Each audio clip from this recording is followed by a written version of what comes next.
हे यो हाँ immiscible immiscible for the separation of two इमिस क्या कर रहा हूँ पहले, अच्छा रुको थोड़ा कॉन्टेक्स्ट देने दो। हम लोग कर रहे हैं, क्या कर रहे हैं हम लोग, ऑर्गेनिक केमिस्ट्री स्टार्ट कर रहे हैं। तो ऑर्गेनिक केमिस्ट्री जब स्टार्ट करने गए तो पता चला कि ये प्योरिफिकेशन भी कोई चैप्टर होता है। ये मैंने ना पहली बार पढ़ा था ना ही दूसरे वाले अटैम्प्ट में पढ़ा था, नीट के 2 अटैम्प्ट दिया आज तक, दोनों में से एक भी बार ये चैप्टर पढ़ा ही नहीं। चलो ठीक है, पढ़ लिया। कुछ दिन पहले लेक्चर देखा, कुछ समझ में नहीं आया, क्योंकि लेक्चर पीसीएस में देखा था, मज़ा भी नहीं आता। लेक्चर करने में मज़ा नहीं आता उतना, क्वेश्चंस करने में मज़ा आता है। इसका क्वेश्चन लगा नहीं सकते, क्यों? क्योंकि देखो पूरा का पूरा यूनिट है purification and characterization of organic compound, ऐसा कोई चैप्टर है नहीं। अब कोई जब चैप्टर नहीं होता है ना तो उसका सेपरेटली वीडियो भी नहीं बनती है उसके ऊपर। मतलब वीडियो इन द सेंस की, sorry video in the sense कह रहा हूँ मैं, जो पीडब्ल्यू की लाइब्रेरी होती है वो, उसमें इसके ऊपर पर्टिकुलरली अलग से क्वेश्चन नहीं है। ठीक है, टॉपिक वाइज क्वेश्चन भी नीचे जाके ढूंढना पड़ता है, बट अलग से क्वेश्चन नहीं है। तो देखो यार क्या कर रहे हो, ठीक है, आओ इधर आओ। तो क्या किया फिर मैंने, क्या किया फिर मैंने सोचा वीडियो बना लेते हैं, आंकी कर लेते हैं। तो इसकी आंकी के कुछ कार्ड बनाए थे, 1 डेढ़ या 2 घंटे का लेक्चर था, तो उसके कुछ कार्ड बनाए थे। तो नहीं बन पाया भाई, दिक्कत आ गई, नहीं बन पाया। क्यों नहीं बन पाया पता नहीं, मतलब समझ में नहीं आता। अब देखो थोड़ा कन्फ्यूजन हो रही थी मेरे को, इसलिए नहीं बन पाया। फिर कुछ इजी इजी क्वेश्चंस हैं इसके, एमसीक्यूज, इजी इजी क्वेश्चन, ज़्यादा टेंशन नहीं लेनी है इसमें। इस चैप्टर में थोड़ा चिल सा चैप्टर है, टाइम है मेरे पास, चिल सा टाइम है, अभी चिल कर रहा था तो पढ़ लेते हैं। चलो आ जाओ स्टार्ट कर लेते हैं। For the separation of to immiscible liquids which method is used. Immiscible है, ठीक है, इमिसिबल मतलब मिक्स ही नहीं होगा।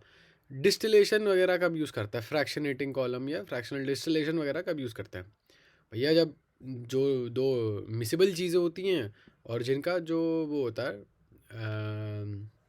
बॉइलिंग पॉइंट वो आसपास होता है, तब तो समझ में आता है कि ठीक है हाँ आप वो यूज़ कर रहे हो, क्या बोलता है उसको, डिस्टिलेशन यूज़ कर रहे हो। बट ऐसा नहीं होता यहाँ पे। तो मेरी लाइट टूट रही है, पता है आपको, मेरी जो लैंप वाली लाइट है वो ख़राब हो गई है। बट चलो कोई बात नहीं। फ्रैक्शनेटिंग कॉलम ये कब यूज़ करते हैं, याद नहीं आ रहा मेरे को। क्रोमेटोग्राफी भी कब यूज़ करते हैं, क्रोमेटोग्राफी कलर के बेसिस पे, कलर से सेपरेट करते हैं, ठीक है। जो भी है, इसमें भी मिक्स हो जाती है, मिसेबल चीज़ें होती है, इसमें भी मिक्स हो जाती है, मिसेबल चीज़ें होती हैं। क्या कर सकते हो भाई, कुछ नहीं कर सकते। लास्ट में जाके सेपरेटिंग फनल है, सेपरेटिंग फनल कुछ नहीं होता। 2 लिक्विड हैं, ठीक है, 2 लिक्विड है, ये ऊपर एक और लिक्विड है। मान लो इमिसिबल है तो भैया मिक्स थोड़ी होगा। तो यहाँ फनल लगाते हैं और किसी न किसी चीज़ से ऊपर खींच लेते हैं, किसी न किसी अपरेटस से ये खींच लेते हैं, जो भी ऊपर चीज़ होती है। हो गया, बात ख़त्म। तो इसका आंसर डी होगा। एनसीईआरटी वाली एक आधी लाइन पढ़ लेते हैं। अच्छा, क्रोमेटोग्राफी के बारे में मैं बता देता हूँ। क्रोमेटोग्राफी के बारे में ये है जानने लायक बात, एक सेकंड रुकना ज़रा, रुको ज़रा, देखो ज़रा इसके ऊपर ये, देखें, एक एक 2 मिनट दो मुझे ज़रा। हो भाई, हो thoroughly impressed, consider me thoroughly impressed. Chromatography, ठीक है। तो क्रोमेटोग्राफी में 2 वर्ड्स है, क्रोम, क्रोमा। क्रोमा मतलब होता कलर, ठीक है। ग्राफी मतलब दिखना, देखने। क्रोमेटोग्राफी में आप कलर के बेसिस पे 2 चीज़ों को अलग अलग देख के सेपरेट करते हो। तो भाई वो 2 चीज़ें क्या क्या है, तो 2 चीज़ें, 2 अलग अलग लिक्विड हो सकते हैं, ठीक है। 2 अलग अलग लिक्विड होते हैं, उसमें एक मोबाइल फेज़ होता है और एक स्टेशनरी फेज़ होता है। अभी हम उस पर नहीं जा रहे हैं, मोबाइल क्या होता है, स्टेशनरी क्या होता है, अभी बस ये जान लो कि 2 अलग अलग लिक्विड होते हैं। चलो आगे बढ़ते हैं, ठीक है। ये पहला क्वेश्चन हो गया। सेपरेटिंग फनल वाला पार्ट अगर मैं दिखाऊँ आपको, ओके, सेपरेटिंग फनल वाला पार्ट है नहीं यहाँ पे, किधर है सेपरेटिंग फनल वाला पार्ट, है ही नहीं यहाँ पे। चलो छोड़ो फिर, कोई बात नहीं। Next question, a mixture of benzene and chloroform is separated by. अब ये ऐसा क्वेश्चन है जो बिल्कुल आउट ऑफ द ब्लू आ जाएगा तो आप नहीं कर पाओगे मोस्ट प्रोबेबली। बट अगर मैं गलत नहीं हूँ तो मेरे हिसाब से इसको सेपरेटिंग फनल डिस्टिलेशन से, इसको मुझे याद नहीं, शायद इसे डिस्टिलेशन से सेपरेट करते हैं। डिस्टिलेशन क्या होती है भाई, डिस्टिलेशन में मतलब एक ऐसा होता है कि ना, एक मिक्सचर को इस तरीके से बॉईल किया जाता है, अपरेटस वगैरह याद हो जाएगा, बट इस तरीके से बॉईल किया जाता है कि उसमें से, देखो पहले कंफर्म करने दो कि डिस्टिलेशन है या सेपरेटिंग फनल है। Let's go with distillation. अरे आंसर ही नहीं दे रखा है यार भैया, आंसर ही नहीं दे रखा है। बेंजीन और क्लोरोफॉर्म सेपरेट कैसे होगा, मैं क्या कर सकता हूँ। चलो ठीक है, आंसर नहीं देखा, अब ढूंढते हैं। डिस्टिलेशन में ही होगा मेरे हिसाब से। पहले ना एक थोड़ा सा एंट्री लेवल का भी पढ़ लेते हैं कि क्या है इसमें। ये चैप्टर नहीं है वैसे तो, ये किस चैप्टर का, बेसिक प्रिंसिपल्स एंड टेक्निक्स का सब सेक्शन है, बट फिर भी हम लोगों ने इसको अलग से पढ़ा है क्योंकि ये बहुत लंबा है। इसमें 250 क्वेश्चन है, इसमें 250, बट इसलिए once an organic compound is extracted from a natural source or synthesized in the laboratory, it is essentially to, ऐसे ज़रूरी है प्योरीफाई करना, ज़रूरी है, कहीं से भी एक्सट्रैक्ट कर लोगे तो। Various method use for the purification of organic compound are based on the nature of the compound and the impurity present in it, blah blah blah. अब कैसे सेपरेट करोगे भैया, वो अलग चीज़ है, ठीक है।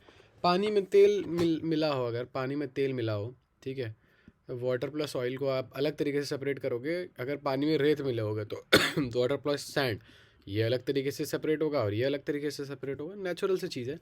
तो बेसिकली 5 तरीके होते हैं: sublimation, crystallization, distillation, differential extraction and chromatography. अलग अलग चीज़ें होती हैं, ठीक है। Finally the purity of a compound is certain by determining its melting और बॉइलिंग पॉइंट। क्या मतलब है इसका?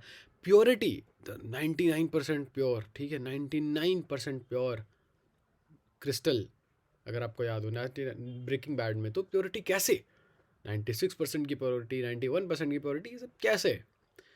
तो ये सब तब होगा जब आप मेल्टिंग पॉइंट देखोगे कि क्या इसकी मेल्टिंग पॉइंट मैच करती है, इसकी एक्यूरेट मेल्टिंग पॉइंट है भी या नहीं है, या ऐसी सी मेल्टिंग पॉइंट है इसकी, उस चीज़ पे डिपेंड करता है, ठीक है। मेल्टिंग पॉइंट एक्यूरेट होना चाहिए इसका। Most of the pure compounds have sharp melting points and boiling point. Sharp melting point मतलब कुछ नहीं होगा, कुछ मेल्ट मेल्ट नहीं करेगा, मेल्ट नहीं करेगा, मेल्ट नहीं करेगा, मेल्ट नहीं करेगा, 100 डिग्री सेल्सियस पे बॉईल कर जाएगा। मतलब मान लो pure water, pure water boil नहीं करेगा, बॉईल नहीं करेगा, बॉईल नहीं करेगा, बट जैसे ही 100 डिग्री सेल्सियस पहुंचा, ब्लॉक बॉईल कर गया, समझे। New methods of checking the purity of an organic compound are based on different type of chromatographic and spectroscopic technique। नई टेक्निक्स हैं ये, रिलेटिवली नई टेक्निक है, and it had a question based on it।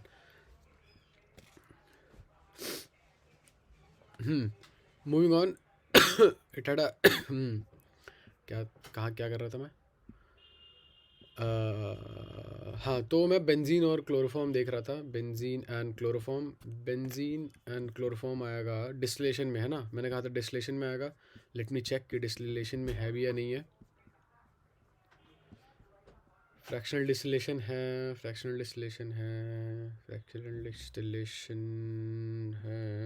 But हमें distillation में देखना था ना। Distillation, this important method is used to separate a volatile liquids from non-volatile impurities and the liquids having sufficient difference in their boiling points। मान लो आपके पास एक ऐसा ये आपके पास बीकर है, ठीक है, इसके अंदर आपके पास लिक्विड है कोई सा। क्या अब क्या इशू क्या है? मेन इशू ये है कि आपके पास जो लिक्विड है वो दो लिक्विड्स हैं उसमें, एक लिक्विड नहीं, उसमें 2 लिक्विड हैं, ठीक है। तो what is the big deal? तो आपको इन दोनों लिक्विड्स को सेपरेट करना है, ठीक है। आप नहीं चाहते कि ये दोनों लिक्विड आपके पास हों, तो आपके पास दो डिस्टिलेशन करने के लिए, दो, एक तो वॉलेटाइल हो। वॉलेटाइल मतलब क्या, जल्दी से बॉयल हो जाने लायक, बॉयल हो जाते हों वॉलेटाइल लिक्विड्स, और दूसरा उनके बॉइलिंग पॉइंट में डिफरेंस होना चाहिए। ये बात याद मत रखो क्योंकि ये बात याद करने वाली अजीब चीज़ है, बट याद मत रखो, ये समझ जाओगे एक बार, ये बता दूंगा तुम्हें। तो क्या होता है ना, मान लो कि हमारे पास लिक्विड है ए और हमारे पास लिक्विड है बी। एक का 200 केल्विन है, 250 केल्विन है बॉइलिंग पॉइंट, एक का 300 केल्विन है बॉइलिंग पॉइंट। तो जब आप बॉईल करने बैठोगे तो धीरे धीरे धीरे टेम्परेचर बढ़ेगा बढ़ेगा बढ़ेगा बढ़ेगा। देखो, एक तो नॉन वॉलेटाइल इम्प्योरिटीज़ तो ऐसा ही वो हो जाएंगी, हट जाएंगी। क्यों भाई? क्योंकि वो बॉयल ही नहीं होंगी, ठीक है। अच्छा, पहले अपरेटस बना दो मेरे को। चलो मान लो कि ये यहाँ से जा रहा है, ये अपरेटस ऐसे जा रहा है, सिंपल अपरेटस है, ऑब्वियसली ऐसा रियल लाइफ में एग्जिस्ट नहीं होता है, थोड़ा पेचीदा होता है रियल लाइफ में तो, बट चलो ठीक है, यू गेट द पॉइंट, ठीक है। यहाँ पे इसे कूल कर दिया, ठीक है। ये बॉईल किया हमने इसको, let me change the colour. ये हमने बॉईल कर दिया इसे, ठीक है। ये हमने स्टोव पे रख के बॉईल कर दिया, ये बॉईल हुआ बॉईल हुआ बॉईल हुआ। अब 250 केल्विन वाला, तो 250 केल्विन पे बॉईल कर जाएगा।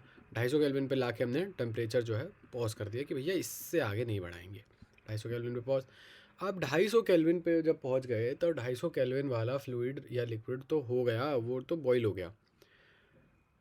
तो लेकिन जो लेकिन जो लिक्विड आपका दूसरा वाला लिक्विड था, दूसरा वाला लिक्विड वो तो बॉईल नहीं होगा, वो तो अंदर ही पड़ा रहेगा। तो ये गया वाटर वेपर गए, सॉरी वाटर वेपर नहीं, बस इसके वेपर गए, यहाँ हमने इसको कूल कर दिया। फिर ये लिक्विड ऐसे ड्रॉप ड्रॉप बाय ड्रॉप इसमें इकट्ठा चला गया, इसमें इकट्ठा होते गया, है ना।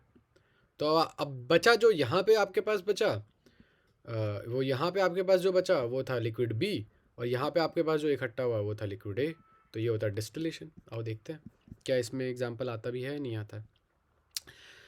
लिक्विड्स हैव डिफरेंट, लिक्विड की डिफरेंट बॉइलिंग पॉइंट्स होते हैं, वेपराइज अलग अलग जगह करते हैं। Vapour are cooled in the liquid so formed are collected separately. Chloroformed और एनिलीन ऐसे सेपरेट हो जाता है। और हमारे पास क्या एग्जांपल था, बेंजीन एंड क्लोरोफॉर्म था। देखते हैं क्लोरोफॉर्म और एनिलीन ऐसा सेपरेट हो सकता है। The liquid mixture is to be taken around. ये रहा आपका सिंपल डिस्टिलेशन। ये आपका राउंड बॉटम फ्लास्क है। ये क्या, यहाँ पे थर्मोमीटर है ताकि आप देख सको इसे एडजस्ट करने के लिए, ठीक है भाई। ये तो तुमने बनाया नहीं था, सिंपल चीज़ बनाई थी मैंने, ठीक है। और ये जा रहा है यहाँ से, ये टू सिंक मुझे नहीं पता क्या कंडेंसर, मतलब थोड़ा वो कर देगा इसे हीट, क्या बोलते हैं, अच्छा अच्छा ओके मैं समझ गया। ये जो पानी है, ये जो देखो पानी अंदर से इनलेट कर रहे हैं ना हम लोग, पानी यहाँ से पानी डाल रहे हैं हम लोग। ये एक्चुअली कंडेंसर के अंदर का पार्ट है, ये पानी डाल रहे हैं हम लोग। इस वेपर के अंदर पानी नहीं डाल रहे हैं, वेपर तो देखो इस वाली ट्यूब से जा रहा है। ये पानी बस इसके अराउंड होगा, इसके अराउंड होगा। क्यों? इसे ठंडा करने के लिए। क्यों भाई? ताकि ये लिक्विड फॉर्म में गिरे। यहाँ पे देखो ये लिक्विड फॉर्म में गिर रहा है, ये पानी नहीं है। पानी यहाँ से अंदर जाके यहाँ चले जा रहा है। देखो यहाँ पानी इधर जाएगा, ये यहाँ थोड़ी जा रहा है पानी, इधर इसमें थोड़ी जा रहा है। कहाँ कहाँ जा रहा है? नहीं भाई, फिर ये क्या है? ये तो लाइन है, ये तो ट्यूब है, इसकी वेपर की, इस वाले वेपर की ट्यूब है ये, समझे? ओके ठीक है। On boiling the vapour of lower boiling point component ला, ठीक है, कंडेंसर वगैरह, ठीक है। तो इसका एग्जांपल है सिंपल डिस्टिलेशन का क्लोरोफॉर्म और एनिलीन। अच्छा ओके, डैम। तो ये बेंजीन और क्लोरोफॉर्म सेपरेटेड बाय, मुझे नहीं पता, देखना पड़ेगा मेरे को, श्योर नहीं हूँ मैं, बट चलो डिस्टिलेशन कवर कर लिया ना आपने, ईजी है। और क्लोरोफॉर्म और एनिलीन भी याद कर लिया एक एग्जांपल, ठीक है। क्लोरोफॉर्म और एनिलीन, एक सेकंड रुकना ज़रा, इसका एग्जांपल देखूँ मैं। इसका एग्जांपल है ही नहीं। चलो आपने सिंपल कर लिया, सिंपल के बाद फ्रैक्शनल भी है, ठीक है। तो पहले आगे बढ़ते हैं, पहले इस क्वेश्चन को आगे लेके चलते हैं। Aniline is usually purified by, aniline purify होता है स्टीम डिस्टिलेशन से। अब स्टीम डिस्टिलेशन क्या होती है, कोई दिक्कत नहीं है, बता दूंगा मैं, बट रुक जाओ, पहले पहले कंफर्म कर लें। तो स्टीम डिस्टिलेशन, ठीक है। स्टीम डिस्टिलेशन में क्या करते हैं, आओ पहले इधर ही चलते हैं, सीधा स्टीम डिस्टिलेशन पे चलते हैं। ये रही steam distillation. This technique is applied to separate a substance which are steam volatile and are immiscible with water, ठीक है। Substances which are steam volatile, मतलब स्टीम से शायद ये वो हो जाते हैं, क्या बोलते हैं, जो भी बोलते हैं। In steam distillation a steam from a steam generator is pass through a heated flask containing the liquid to be distilled, ठीक है। रुक जाओ, ये तो फ्रैक्शनेटिंग कॉलम है, स्टीम डिस्टिलेशन वाला कहाँ है? स्टीम डिस्टिलेशन, अच्छा पहले पढ़ लेने दो स्टीम डिस्टिलेशन क्या है, मतलब मैं अभी खुद ही अभी जस्ट अभी लर्न कर रहा हूँ, ठीक है। आ जाओ स्टीम डिस्टिलेशन देखते हैं।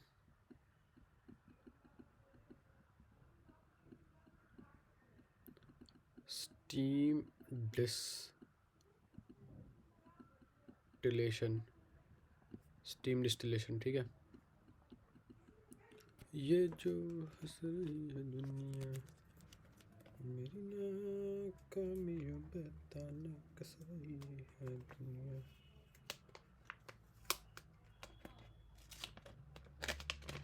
स्टीम डिस्टिलेशन,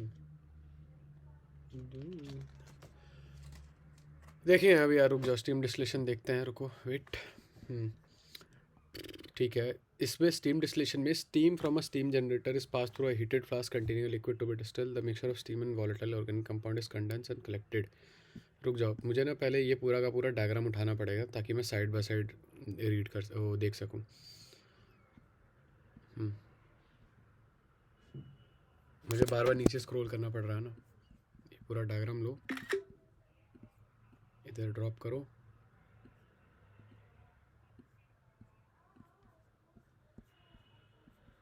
ठीक है, आओ देखते हैं क्या कह रहा है ये। ठीक है। Steam from a steam generator is pass through a heated flask containing the liquid to be distilled। ठीक है, स्टीम कहाँ है, स्टीम जनरेटर किधर है, पहले ये बताओ। कंपाउंड टू बी डिस्टिल्ड ये रहा, ठीक है, इसके अंदर स्टीम पास कराओगे। ये रहा कंपाउंड टू बी डिस्टिल्ड आपका, ये रहा ये वाला, इसके अंदर स्टीम पास कराओ। तो ये ट्यूब ये वाली जो ट्यूब है, ये मोस्ट वाली, इस ट्यूब की बात कर रहे हैं हम लोग। ये ट्यूब देखते हैं कहाँ जा रही है, कहाँ जा रही है, ये रही। फॉलो करो फॉलो करो फॉलो करो फॉलो करो, ये रही। ये ट्यूब जा रही है आपकी, अच्छा यहाँ पे ये ट्यूब, अरे डायग्राम थोड़ा इनकम्प्लीट सा है, रुको, कोई बात नहीं, मैं कंप्लीट कर देता हूँ।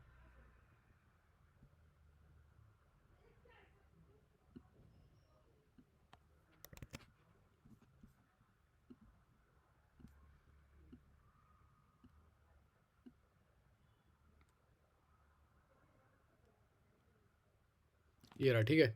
यहाँ से आपकी water vapour, I don't know safety tube का क्या काम होता है, आई हैव नो आइडिया। यहाँ से आपका ये देखो, इसे हीट किया, ठीक है, यहाँ से आपके वेपर निकले, ठीक है, वेपर वाटर वेपर को स्टीम बोलते हैं, इफ़ यू गाइज नो। है श्योर, पक्का, एक सेकंड रुकना ज़रा।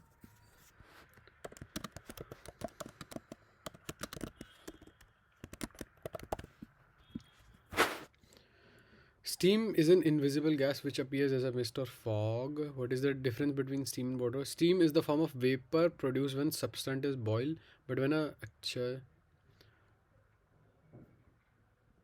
स्टीम जब सब्सटेंस बॉयल हो रहा हो तब जो चीज़ निकलती है उसे स्टीम बोलते हैं, और वो गैस होती है, ये मिस्ट होती है, ये दिख रही है ना, ये मिस्ट होती है। और steam produce are called as vapours. अच्छा, क्या डिफरेंस है इस vapour at above its normal boiling point. अच्छा अच्छा अच्छा, पानी जब अपने नॉर्मल बॉइलिंग पॉइंट से ऊपर हो तो उसे स्टीम बोलोगे, है ना। और वेपर किसी भी चीज़ का गैसियस स्टेट वेपर हो जाता है। अब ज़रूरी नहीं है कि वो, क्या बोलते हैं उसको, अच्छा हाँ, ज़रूरी नहीं है कि उसमें इतनी एनर्जी हो। स्टीम में एनर्जी होती है, स्टीम भयंकर होता है, ठीक है। चलो बात समझ गए। The compound is the mixture of steam and the volatile organic compound is condense and collected, ठीक है।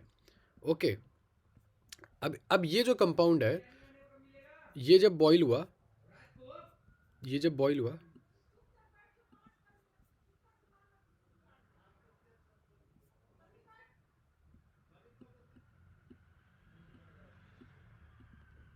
ये जब बॉईल हुआ, ये जो चीज़ है जब बॉईल हुई, तो ये बॉईल होके कलेक्ट हो गई इधर, ठीक है। ये बॉईल हुई, इसमें स्टीम भी मिक्स थी, तो इसमें स्टीम प्लस कंपाउंड है, तो ये स्टीम प्लस कंपाउंड गया इधर, इसको बॉईल किया हमने फिर से, ये स्टीम इधर गया, और ये रहा कंडेंसर। अभी हमने पढ़ा था, जस्ट अभी पढ़ा था, पानी यहाँ से जाएगा। फिर से बता देता हूँ कंडेंसर वाला पॉइंट। ये यहाँ पे पानी है, ठीक है, ये पूरा पानी से भरा हुआ है, अगर आपको दिख रहा हो, ये पूरा पानी से भरा हुआ है। ये पतली वाली अंदर वाली ट्यूब पानी से भरी हुई नहीं है, इसमें तो कंपाउंड है, इसमें तो आपका कंपाउंड है, इस पतली वाली ट्यूब में, ये तो आपका कंपाउंड है, ठीक है। ये पतली वाली ट्यूब पानी से नहीं भरी हुई है, ये बाहर बाहर के जो वो है ना, इस ट्यूब के अंदर एक और ट्यूब है, ट्यूब विद इन ट्यूब, ड्यूटरोस्टोम्स। डा भाई, यहाँ से पानी बाहर जाता है। खैर, हमने इसे कंडेंस किया, और अब हमारे पास वो है, क्या बोलते हैं इसको, एक सेकंड समझ में नहीं आया मेरे को। अच्छा हाँ, ये तो इमिसिबल है, तो यहाँ कैसे मिल गए, क्योंकि यहाँ गैशियस स्टेट में थे। क्या मतलब, समझा नहीं मैं। देखो, यहाँ स्टीम डाली थी हमने इसके अंदर, ठीक है, स्टीम डाली थी गैशियस स्टेट में, सॉरी, इसके लिक्विड में हमने स्टीम डाली थी, फिर इसको ओवरऑल वो कर दिया गया था, तो ये गैशियस स्टेट में दोनों के दोनों मिक्स हो गए, दोनों के दोनों मिक्स हो गए, ठीक है। फिर हम लोगों ने इसको कंडेंस किया, और फिर हमारा वाटर निकला ये, और ये डिस्टिल्ड लिक्विड निकला। मुझे अभी भी समझ में नहीं आया इस चीज़ में, इस वाले चीज़ में और इस वाले चीज़ में क्या फ़र्क है फिर, आओ देखते हैं। in the liquid boils when the sum of vapor pressure due to organic liquids. Oh, okay. Then it's boiling. Thus, if another a water insoluble substance in the mixture will boil close to below 373 degrees Celsius. The mixture of water and substance is boiled, which can be separated. Aniline is separated by this technique from aniline water mixture. Okay देखो, एक तो आप एक देखो दो इसमें ना, एक चीज़ से दो चीज़ें हो रही हैं। एक तो आपका जो कंपाउंड है वो फिल्टर होके बाहर हो जा रहा है। इसमें इसमें मान लो ये तो चलो मान लो इसमें ऑलरेडी पानी था, ठीक है, पानी था ऑलरेडी इसमें, ये तो हमने मिलाया। देखो एक तो आपके पास जो कंपाउंड बन रहा है, ठीक है, the compound you are getting जो भी है, मान लो एनिलीन का है, मान लो एनिलीन है, तो वो जिस भी बॉइलिंग पॉइंट पे बॉयल होता है ना, जिस भी बॉइलिंग पॉइंट पे उससे कम में हो जाएगा, ठीक है। आपका वो बच जाएगा, बिजली बच जाएगी, एक तो मतलब गैस बच जाएगी, चूल्हा वूल्हा का गैस। प्लस ये अगर पानी के साथ मिला हुआ तो पानी, अगर ये पानी के साथ मिला हुआ तो मैं क्या कह रहा था, अगर ये पानी के साथ मिला हुआ है तो क्या तो कह रहा था मैं, हाँ, तो पानी और एनिलीन सेपरेट हो जाएगा। बट ये तो ऑलरेडी इमिसिबल होता है। थोड़ा मैं कच्चा पक्का हूँ यहाँ पे, बट ठीक है, मैंने कोशिश करी समझाने की। और ये प्रेशर वाली बात क्या है भाई, देखो एनिलीन को बॉईल करने के लिए एक पर्टिकुलर प्रेशर चाहिए होता है, पी। भैया बॉईल कोई चीज़ कब कब होती है, कोई चीज़ तभी बॉईल होती है जब उसका वेपर प्रेशर बाहर के प्रेशर की तरह बराबर हो गया, ठीक है, बाहर के प्रेशर के बराबर हो गया तो वो बॉईल होने लगती है। तो एनिलीन को चाहिए प्रेशर पी। अब भैया आपके पास मान लो पी प्रेशर तक जाने का सिस्टम ही नहीं है, तो आप क्या करोगे, तो पानी का उसमें प्रेशर होना चाहिए। क्यों भाई, पानी भी तो है, पानी भी तो मिला हुआ है, बात तो सही है। तो उसमें पानी का भी प्रेशर ऐड कर दो, पानी का प्रेशर और इसका, फिर वो पी के बराबर हो जाएगा। तो जब वो प्रेशर, टोटल प्रेशर पी के बराबर हो गया, तो ये पूरा का पूरा सिस्टम ही मेल्ट बॉईल करने लग जाएगा। तो आपने कम बॉइलिंग पॉइंट पे एनिलीन को बॉईल कर दिया। Dam, congratulations.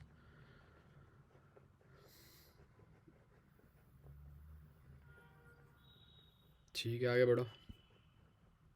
Aniline water, nitrobenzene, bromobenzene, naphthalene, वो नाइट्रोफिनॉल, ऑयल ऑफ पाइन, इन सब चीज़ों को आप स्टीम डिस्टिलेशन से कर सकते हो। अच्छी बात है, बढ़िया है। ऑर्थो और पैरा नाइट्रोफिनॉल को आप स्टीम डिस्टिलेशन से कर सकते हो। हैं, डैम, मुझे पता ही नहीं था। पक्का स्टीम डिस्टिलेशन से, हाँ। Okay, good. सेपरेट किया जा सकता है स्टीम डिस्टिलेशन से।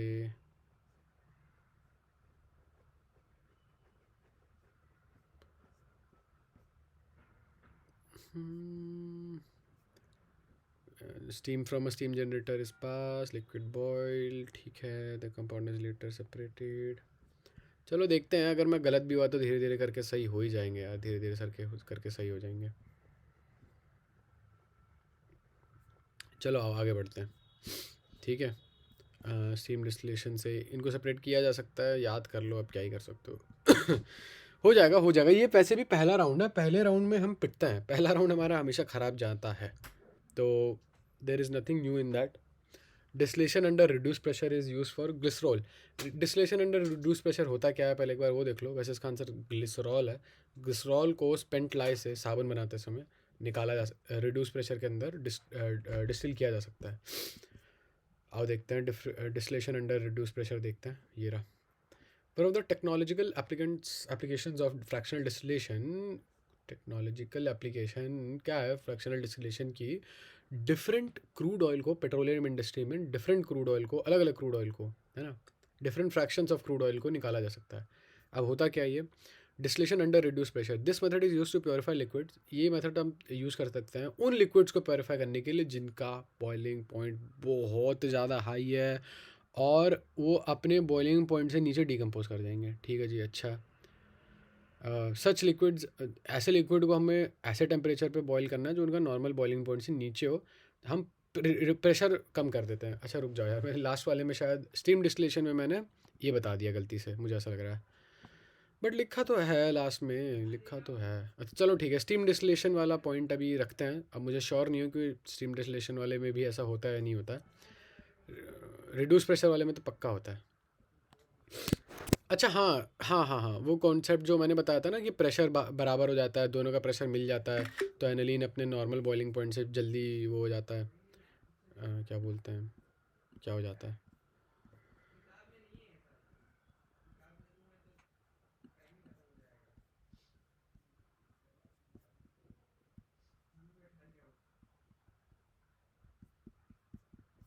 आओ देखते हैं। कहाँ था हम लोग? हाँ, अब यहाँ क्या कर रहे हैं हम लोग? देखो, एक आपको चीज़ इंपॉर्टेंट पता होनी चाहिए, फिर से मैं बता देता हूँ, थोड़ी देर पहले बताई थी।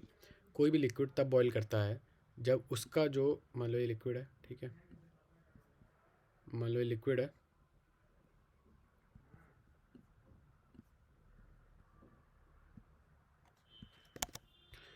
ये किसी कंटेनर में है, ठीक है, ये रहा एक कंटेनर, वो लिक्विड है, ये किसी कंटेनर में है, और इसके निकलने वेपर, ठीक है, ये रहा इसके वेपर। जब ये बॉईल तभी करेगा जब इसका इसका खुद का वेपर प्रेशर बराबर होगा एक्सटर्नल प्रेशर के, पी एक्सटर्नल के प्रेशर, वी पी जो इसका बराबर होगा, वी डॉट पी, रुक जाओ, वी वेपर प्रेशर बराबर होगा इसका पी एक्सटर्नल के, ठीक है, बाहर के प्रेशर के बराबर। और इसका अगर ये बॉइलिंग ये क्राइटेरिया है।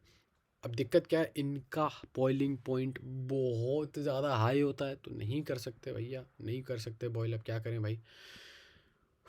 देखो ये रही इनकी सरफेस, ठीक है, under reduce liquid boils at temperature below vapour pressure by reducing the pressure. आओ देखते हैं, ठीक है। The method which such liquids are made to boil at a room temperature lower than a liquid boils at a temperature at which its vapor pressure is equal to the external pressure. The pressure is reduced with the help of a water pump or vacuum pump. Glycerol can be separated from, भाई ये तो कुछ बताया ही नहीं इसमें। चलो diagram देख के हम खुद निकालने की कोशिश करते हैं। कैपिलरी टू रेगुलेट एयर, ये रहा ना वैक्यूम पंप, ये रहा, देखो वैक्यूम पंप ये रहा। तो मुझे समझ में नहीं आ रहा वैक्यूम पंप यहाँ पे क्यों है? बॉयल तो हम यहाँ कर रहे हैं ना, वैक्यूम पंप तो यहाँ होना चाहिए था। चलो होगा, कुछ ना कुछ सिस्टम होगा। वैक्यूम पंप है, वैक्यूम पंप मतलब वैक्यूम पंप क्या करता है? एयर खींचता है भैया, तो उससे क्या फ़ायदा होगा? जब एयर खींच लेगा तो एक्सटर्नल प्रेशर क्या हो जाएगा? कम हो जाएगा ना भैया। एक्सटर्नल प्रेशर तो प्रेशर क्या है भैया? एयर एयर पार्टिकल जो हैं वो आपके ऊपर लगा रहे हैं, कुछ ना कुछ अपना भार लगा रहे हैं। तो जब एयर पार्टिकल्स ही नहीं रहेंगे तो भार किस बात का? बात तो सही है। मुझे बस ये समझ में नहीं आ रहा कि वैक्यूम यहाँ पे क्यों नहीं है? वैक्यूम यहाँ होना चाहिए ना। डाउट है भाई, लेजिटिमेट डाउट है। आओ चलो देखते हैं। एक प्रोफेसर मिले थे यार, उनसे पूछूंगा मैं।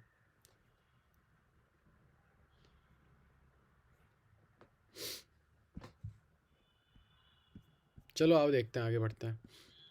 ग्लिसरॉल और पेट्रोल दोनों crude oil basically is employed for. Crude oil अगर होता तो मैं क्रूड ऑयल करता, पेट्रोल नहीं। ग्लिसरॉल को स्पेंट लाई से निकालते हैं ऐसे, डिस्टिलेशन अंडर रिड्यूस प्रेशर से। और ये देख लेते हैं। शुगर को कंसनट्रेट करते हुए भी ऐसे ही करते हैं, और purification of glycerol, obtaining glycerol, ये सब फलाना ठिकाना। Absolute alcohol is prepared by, ये वाला पार्ट मेरे हिसाब से नहीं है, अगर मैं गलत नहीं हूँ तो ये वाला पार्ट मुझे नहीं लगता। रुको ज़रा,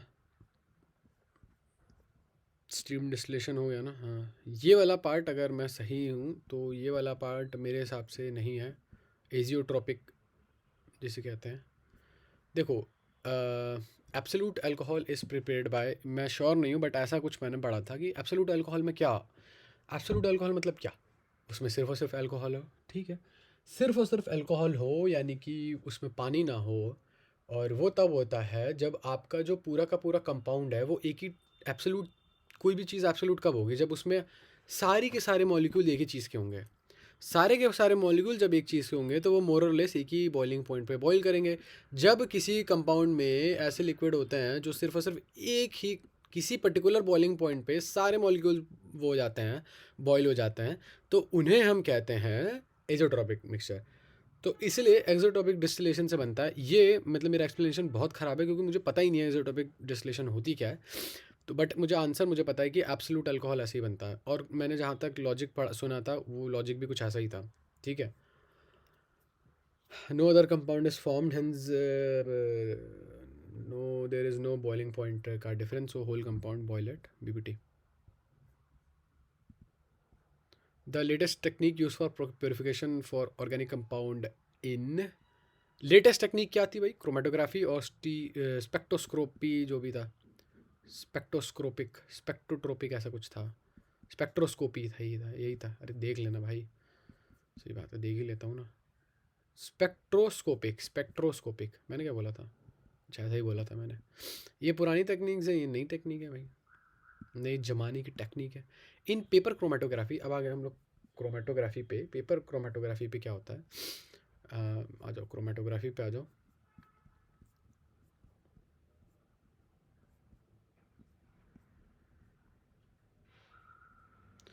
Chromatography is an important technique extensively used to separate mixture into their component, purify compound, also test the purity of compound.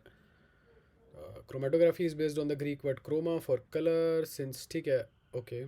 Uh, wait, I'll be back. Wait.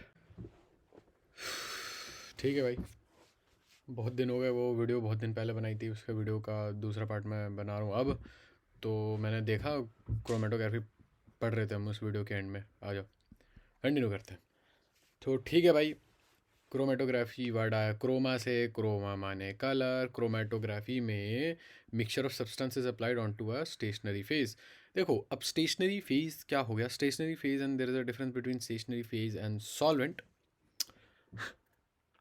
पहले मुझे पढ़ लेने दो, खुद पढ़ लेने दो, समझ लेने दो। A pure solvent, a mixture of solvent और gas is allowed to move slowly over the stationary phase. The component of the mixture get gradually separated from one another. The moving phase is called the mobile phase based on the principle involved in ये मुझे phase वाली बात honestly speaking खुद समझ में नहीं आई है भाई। क्या है ये स्टेशनरी फेज़? और मुझे देखो इनके हिसाब से किसी चीज़ में, किसी मिक्सचर में दो चीज़ें हो गई। देखो एक एक तो आ गया आपका स्टेशनरी फेज़, ठीक है, इसमें आ गया आपका, एक साइड आ जाता है आपका स्टेशनरी फेज़ और एक साइड आता है आपका मूविंग फेज़। मुझे एज ऑफ नाउ तो समझ में नहीं आ रहा। आई एम होपिंग कि जैसे जैसे मैं करूँ मुझे समझ में आ जाएगा कि दोनों के बीच का फ़र्क क्या होता है।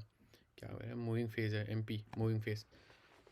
A pure solvent, a mixture of solvent or a gas is allowed to move slowly over the stationary phase.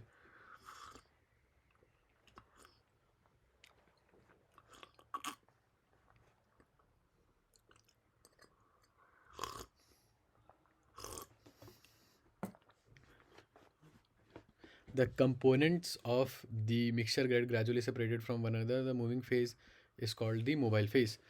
Moving phase जो होता है उसे मोबाइल फेज़ बोलते हैं, और जो नॉन मूविंग फेज़ होता है, जो फेज़ नहीं मूव करेगा, उसको स्टेशनरी फेज़ बोल देंगे। ठीक है, मुझे ये बात समझ में नहीं आई। अभी मैं इसे लिख लेता हूँ, बाद में देखेंगे, बाद में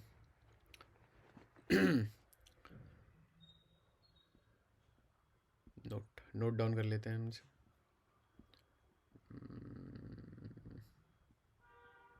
टू डू लिस्ट कर लें इसे। ठीक है, तो moving in to do list. ये डाउट्स हैं हमारे, डाउट्स, ठीक है। तो पहला डाउट ये था कि हम लोगों का, पहला डाउट ये है कि, एक सेकंड भाई, ये बहुत ज़्यादा नोशन जैसा है। नहीं वैसा नहीं है सही बात है, हाँ। तो क्या कह रहे थे मैं? पहला है moving in stationary phase, moving in stationary phase. ये एक डाउट है हमारा, आप देखते हैं आगे सॉल्व होगा या नहीं होगा। बेस्ड ऑन, देखो दो टाइप की क्रोमेटोग्राफी होती है। मुझे ये सेंटेंस समझ में नहीं आया, आई एम होपिंग मुझे समझ में आ जाए, देखते हैं चलो। Adsorption chromatography, adsorption chromatography is based on the fact that compounds are absorb to at different degrees. Mixture में दो कंपाउंड, ठीक, मिक्सचर में आपके दो कंपाउंड,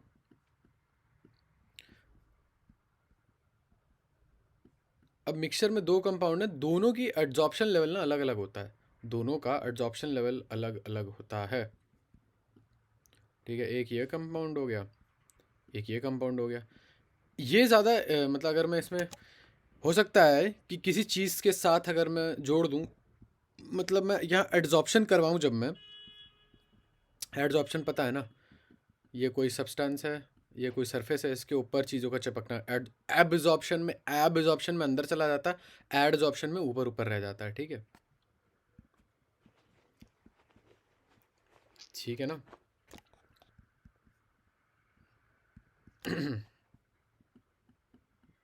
चलो आओ देखते हैं।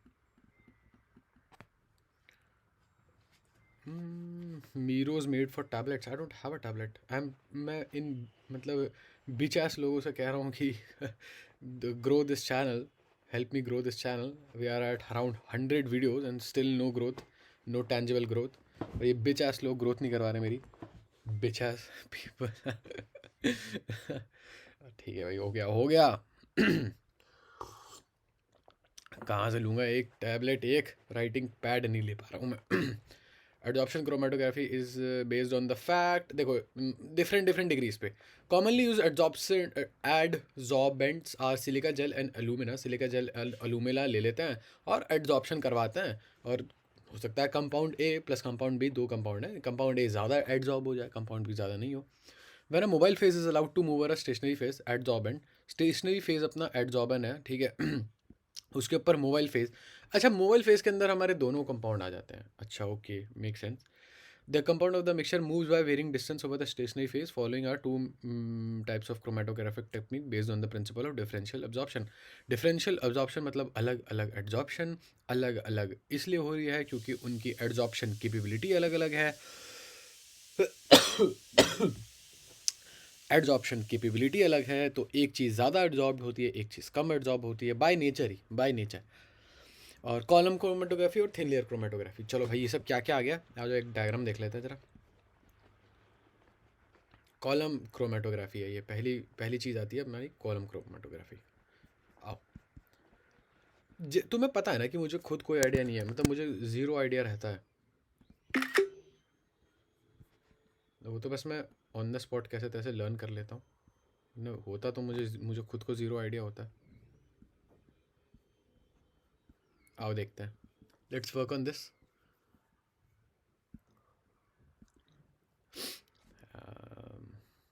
चूज ब्लैक, ठीक है। कॉलम क्रोमेटोग्राफी, पहले बात, कॉलम क्रोमेटिक किसके अंदर आता है भाई? कॉलम क्रोमेटोग्राफी एड्जॉर्प्शन क्रोमेटोग्राफी के अंदर, ठीक है, बात तो सही है। अब इस ये प्रिंसिपल क्या है कि दोनों चीज़ अलग अलग, मतलब अगर कंपाउंड्स हैं आपके पास, तो हर कंपाउंड का एड्जॉर्प्शन लेवल, एड्जॉर्प्शन की क्षमता अलग अलग होती है, ठीक है, बात तो सही है। आगे देखते हैं अब आगे क्या होता है, कॉलम क्रोमेटोग्राफी पढ़ते हैं। Column chromatography involves separation of a mixture over a column of adsorbent stationary phase packed in a glass tube. देखो ऐसा है, अच्छा मैं समझ गया, हाँ ठीक है, मुझे आ गया मुझे आ गया। देखो दो फेज होते हैं इसमें, पूरी देखो, रुक जाओ कलर चेंज करना था मुझे। पूरे क्रोमेटोग्राफी में, जब पूरे के पूरे क्रोमेटोग्राफी के सेटअप में, क्रोमेटोग्राफी के सेटअप में दो फेजेस होते हैं, ठीक है। अब वो दो फेज कौन कौन से होते हैं? एक होता है आपका स्टेशनरी फेज, ठीक है, जो नहीं हिलेगा, ठीक है, और इसके ऊपर स्टेशनरी फेज, इसके ऊपर आपका जो मिक्सचर है वो चढ़ेगा, और उस मिक्सचर को बोलते हैं मोबाइल फेज,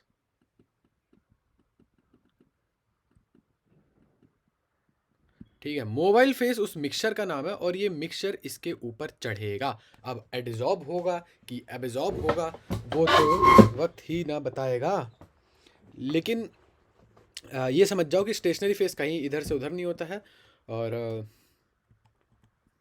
मोबाइल फेज जो है वो चढ़ता है। तो अब मुझे ये बता दो, ये मिक्सचर है, ठीक है, ए बी सी, चलो ये बात तो मैं समझ गया, ये मिक्सचर है आपका, ए बी सी मिक्सचर है, ए बी सी मिक्सचर है, तीन उसमें अलग है ना, तो एक ही भैया, ए का एड्जॉर्बन अलग होगा, बी का अलग होगा, सी का अलग होगा। एड्जॉर्बन फेज, स्टेशनरी फेज आपका होगा। यूजुअली हम क्या यूज़ करते हैं एड्जॉर्बेंट के, मतलब जब आप एड्जॉर्बेंट की बात करते हैं तो हम क्या यूजुअली यूज़ करते हैं, तो हम लोग यूजुअली करते हैं एड्जॉर्बेंट की बात करते हुए सिलिका जेल और एल्यूमिना, दो चीज़ें हैं जो हम लोग यूज़ करते हैं। अब जो मिक्सचर ऑफ कंपाउंड है, एक बार मुझे सॉल्वेंट का सिग्निफिकेंस पता चल जाए कि सॉल्वेंट का क्या काम है, तो मौजी आ जाए, फिर मैं पूरा वो जा सॉल्वेंट देखें ज़रा, सॉल्वेंट का क्या काम है। आओ देखते हैं सॉल्वेंट का क्या काम है। A pure solvent, a mixture of solvent or a gas is allowed to move slowly over the stationary phase. The component of the mixture get gradually separate. मुझे अभी भी समझ में नहीं आ रहा सॉल्वेंट का क्या काम था यहाँ पे। जैसे यहाँ टॉप पे देखो सॉल्वेंट है ना, यहाँ पे मुझे ये नहीं पता कि सॉल्वेंट क्या करेगा, no idea. Commonly used adsorbent are silica gel and alumina when a mobile phase is allowed to move over a stationary phase. ठीक है, blah blah blah blah blah. Column chromatography when a mobile phase, चलो वो छोड़ो, आ जाओ column chromatography पे आ जाओ। Column chromatography involves separation of a mixture over a column of adsorbent packed in a glass tube. The column is fitted with a stopcock at its lower end. ये stopcock है, ये lower end पे हमने लगा रखा है। इसका क्या काम है, you will get to know, मतलब ये इसे खोल दो, जैसे फिल्टर होता है या नल होता है, नल को खोल दो तो ये नीचे फ्लो करने लगता है। इसका क्या काम है, you will get to know very soon. Try to guess क्या काम है इसका, थोड़ा वो हो जाएगा, थोड़ा फोरसाइट करनी पड़ेगी आपको। हाइंडसाइट है, मेरे को तो लग रहा है कि हाँ इजीली ऑब्वियस सा आंसर है, बट जिसके पास हाइंडसाइट नहीं उसे अजीब लगेगा इसका लॉजिक ढूंढना कि है क्यों। कोई बात नहीं, गिव इट अ शॉट।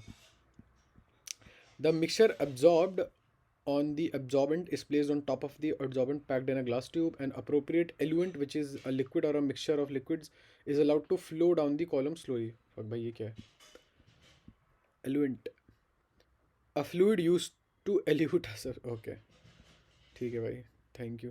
अब इसका क्या मतलब है, एल्यूट, अच्छा मतलब कुछ निकालना। ओके जो भी सॉल्वेंट हम लोग यूज़ करते हैं क्रोमेटोग्राफी में उसको एल्यूट बोलते हैं। एल्यूट वैसे तो मतलब होता है निकालना, ठीक है, bye washing with a solvent. चलो आओ देखते हैं। Which is a liquid or a mixture of liquid is allowed to flow down the column slowly depending on the degree to which the compound are absorbed. Complete separation. The most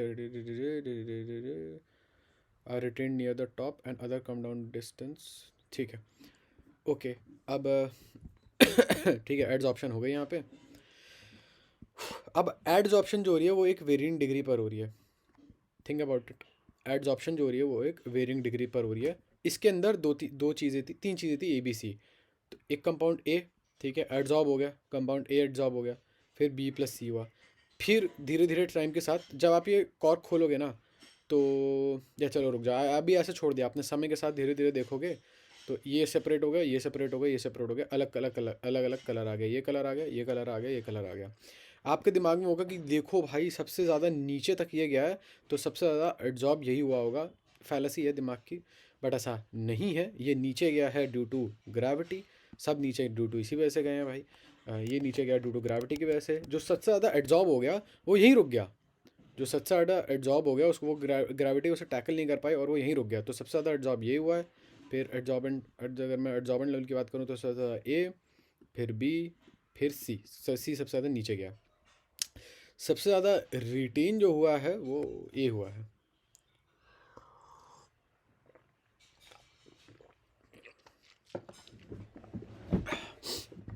सबसे ज़्यादा retain ए हुआ है।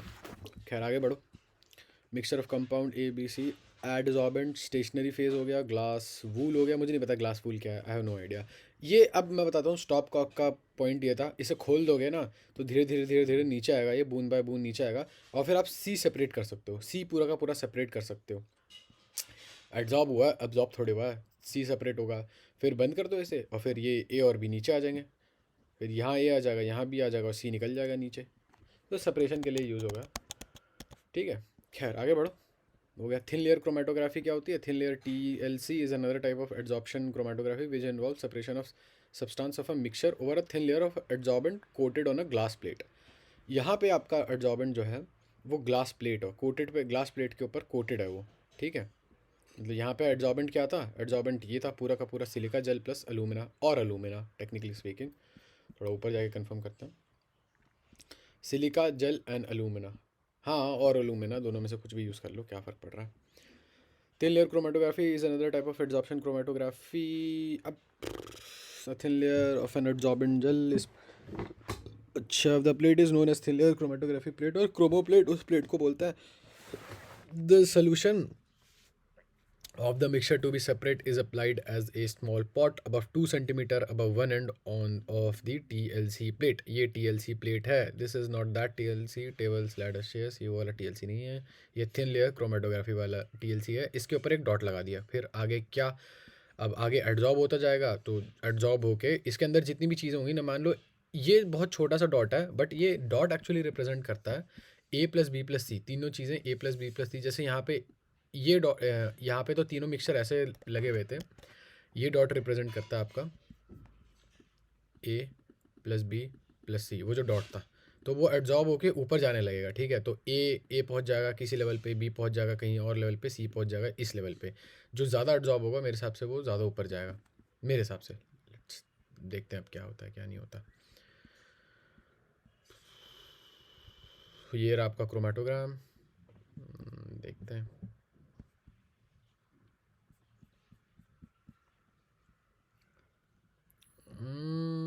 The glass plate is then closed in a jar containing the eluent. अच्छा नहीं, fuck, sorry, eluent तो यहाँ पर है ना. I don't know यार. As the eluent rises up the plate, the component of the mixture move up along the eluent to different distances depending on their degree of absorption. The relative absorption had distance moved by the substance, distance moved by the solvent from baseline. नीचे solvent भी है. मुझे अभी तक समझ में नहीं आ रहा कि solvent का काम है क्या. The spots of colored compound are visible. What is the point of solvent? चलो एक और डाउट लिख लेते हैं अपना.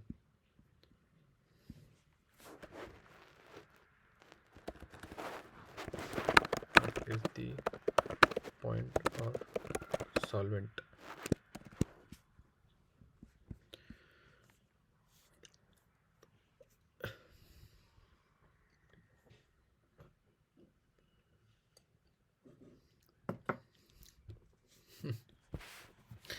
Invisible to the eye, but fluorescence in ultraviolet light can be detected by putting the plate under ultraviolet light. And another detection technique is to place the plate in a covered jar containing a fluid.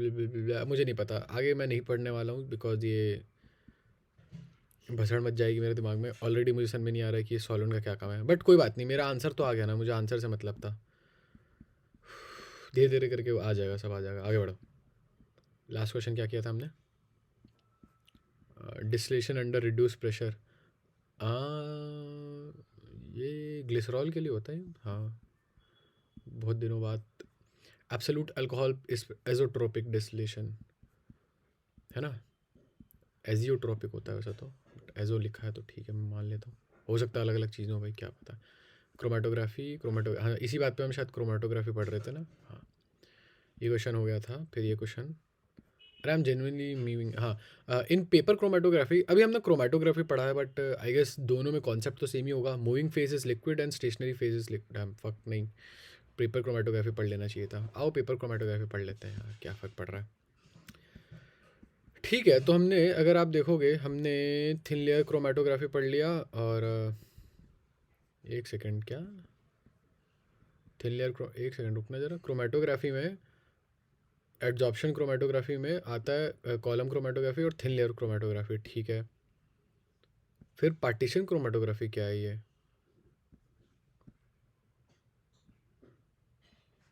आओ देखते हैं यार. Partition chromatography कुछ नई चीज़ लग रही है. Partition is based on continuous differential partitioning of component of a mixture. Differential partitioning of component. Continuous differential partitioning. Fuck, I have no idea. And mobile phases. Paper chromatography is a type of partition chromatography.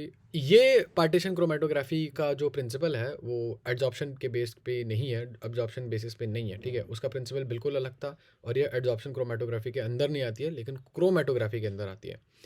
Paper chromatography अब partition chromatography का part है paper chromatography. अब इसका principal क्या है, I have no idea क्या है ये. देखते हैं आगे चल के. Paper chromatography is a type of partition chromatography. In paper chromatography a special quality paper known as chromatography paper use करते हैं हम लोग. क्रोमेटोग्राफी पेपर जो होता है वो पानी उसमें अंदर होता है. और पानी मतलब पेपर क्रोमेटोग्राफी जो के अंदर जो हम पेपर यूज़ करते हैं उसके अंदर ऑलरेडी पानी होता है, जो कि स्टेशनरी फेज़ के ऊपर होता है.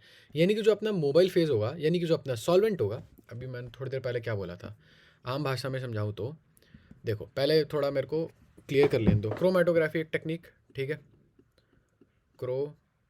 क्रोमैटोग्राफी एक टेक्निक है, ठीक है भाई, अच्छा है, well and good.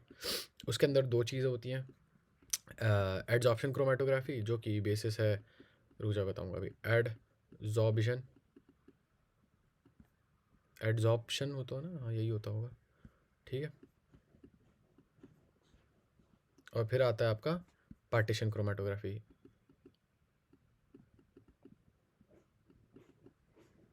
Partition chromatography, chromatography के अंदर एडजॉर्प्शन क्रोमैटोग्राफी और पार्टीशन क्रोमैटोग्राफी दो चीज़ें आती हैं। फिर मैं क्या करूँ, इसके अंदर आता है आपका टीएलसी, थिन लेयर क्रोमैटोग्राफी, और कॉलम क्रोमैटोग्राफी, सीसी। पार्टीशन के अंदर आता है आपका पीसी यानी कि पेपर क्रोमैटोग्राफी। और अभी हम लोग पढ़ रहे हैं पेपर क्रोमैटोग्राफी। चलो आओ देखते हैं।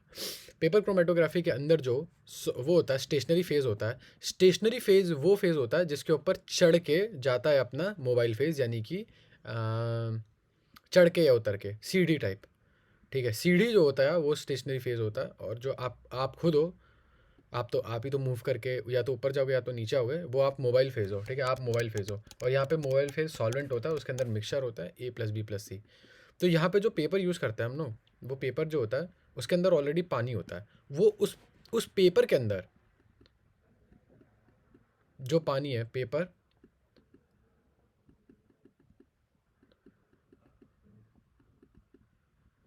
Containing water, paper containing water, ठीक है। Paper containing water, paper containing water,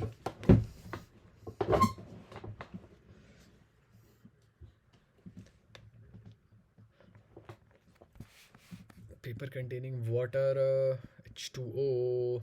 हाँ, ये वाटर है आपका यहाँ पे स्टेशनरी फेज। इसके ऊपर चढ़ के जाएगा आपका स्टेशनरी फेज, इसके ऊपर चढ़ के जाएगा क्या, mobile phase obviously. This solvent acts as a mobile phase, okay, हाँ सही बात है। The solvent rise up the paper by capillary action, सही बात है, कैपिलरी एक्शन से ऊपर जाएगा, and flows over the spot. The paper selectively retains different component, जो पेपर होता है वो डिफरेंट कंपोनेंट किस चीज़ के डिफरेंट कंपोनेंट, सॉल्वेंट के जो अलग अलग कंपोनेंट है, जो मिक्सचर था आपका, वो अलग अलग component repair differing partition in the two phases, according to their differing partition in two phases. I don't know what that means. The paper strip is also, अब जो पेपर स्ट्रिप जो बन गई वो क्रोमेटोग्राम होती है। वो जो स्पॉट है of the separated colour compounds are visible at different heights, जो स्पॉट है आपका कलर्ड कंपाउंड का, एक सेकंड भाई, एक सेकंड, दिस सॉल्वेंट और अ मिक्सचर ऑफ सॉल्वेंट, रुक जाओ वापस आओ। एक स्ट्रिप लेते हैं क्रोमेटोग्राफिक पेपर की, स्पॉटेड एट द बेस, किस चीज़ से स्पॉट किया मुझे नहीं पता, at the base with the solution of the mixture, चलो नीचे तो सोल्यूशन ऑफ मिक्सचर है, ठीक है, और उसको सस्पेंड किया गया सूटेबल सॉल्वेंट और अ मिक्सचर ऑफ सॉल्वेंट में, ठीक है भाई, ये भी बात मान लेता हूँ मैं आपकी। ये जो सॉल्वेंट है वो एक्ट करता है मोबाइल फेस की तरह, ठीक है, ये भी बात मान ली, सॉल्वेंट ऊपर चढ़ के जाएगा, फिर सॉल्वेंट ऊपर चढ़ के जाता है कैपिलरी एक्शन की वजह से, और flows over the spot, spot के ऊपर जाता है। क्या काम है स्पॉट का, वो है किस चीज़ का स्पॉट, पता नहीं। The paper selectively returns different components, जो पेपर होता है वो सेलेक्टिवली रिटर्न करता है, रिटेन करता है डिफरेंट कंपोनेंट उनके, उसकी वजह से the paper strip so developed is known as chromatogram, जो पेपर स्ट्रिप डेवलप की उसे क्रोमेटोग्राम बोलते हैं। अच्छा अच्छा अच्छा, the spots of the separated coloured compound are visible at different height, the spots of the separated colour compounds, जो भी स्पॉट आपका separated colour compounds are visible at different height for the position. ए यार मुझे ये समझ में नहीं आ रही, ठीक है हो गया। This is difficult, I don't know, ठीक है, आई विल नॉट प्रिटेंड कि मुझे पता है ये डॉट किस चीज़ का है, ये नीचे सॉल्वेंट है, सॉल्वेंट और मिक्सचर में क्या डिफरेंस है ये भी नहीं पता मेरे को, डाउट में लिख लेते हैं चलो।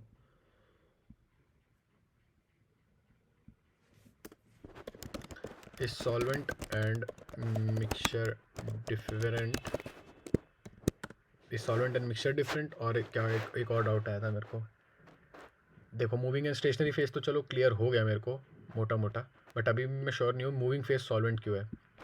Y is the moving phase solvent and not the mixture?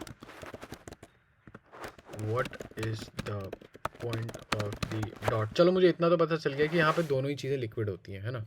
इतना तो आइडिया लग गया है कि मूविंग फेज और स्टेशनरी फेज दोनों ही लिक्विड है। ठीक है, बी होना चाहिए इसका आंसर। आओ देखते हैं। अरे यार आंसर है दिया ही नहीं यार इसका, बहुत बढ़िया। चलो छोड़ाओ। A is lighter phenol and B is in aromatic carboxylic separation of A and B can be carried out easily by the use of, I have no idea, zero idea मेरे को यहाँ पे। A आपका lighter phenol है। अच्छा आओ देखते हैं भाई, हुआ कुछ सिस्टम। अच्छा आंसर ही नहीं दे रखा इसमें, फिनॉल है तो मैं क्या करूँ, फिनॉल है तो।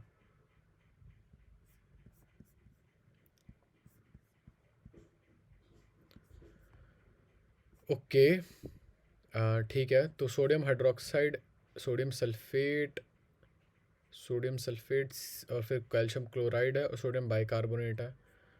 रुक जाओ एक सेकंड, मोर एसिडिक है। फिनॉल ये होता है, सही बात है, और वो वीक एसिड है, और COH मोर एसिडिक है, सही बात है, क्योंकि ये H जल्दी छूटता नहीं है। तो अगर आप वीक एसिड और वीक बेस को मिलाओगे तो शायद वो नहीं मिलते, लेकिन अगर आप वीक एसिड और स्ट्रॉन्ग बेस को मिलाओगे तो वो मिल जाएंगे। तो शायद ये एक दूसरे से इंटरेक्ट कर जाएंगे और ये रह जाएगा, या कुछ ऐसा एक्सप्लेनेशन था। I am not too sure, और मैं कुछ गलत बोलना नहीं चाह रहा हूँ। ठीक है, सोडियम बाइकार्बोनेट है। अब देखते हैं आगे क्या है।